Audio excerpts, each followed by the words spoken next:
Hi, this is Brian from Generation 3 Electric. Today we're installing an outdoor motion detector. First, make sure that your breaker and/or switch is always off before working on any electrical device. Here, our box is already grounded. Now we're just going to hook the white wire up to the neutral, and the black wire up to the hot.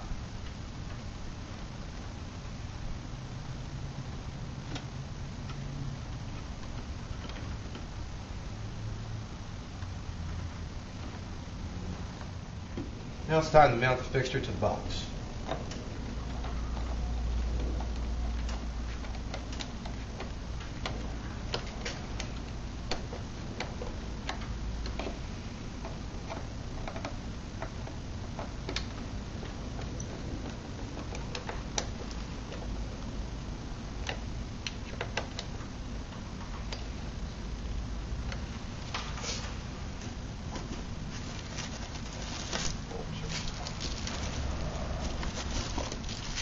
Now you install your bulbs.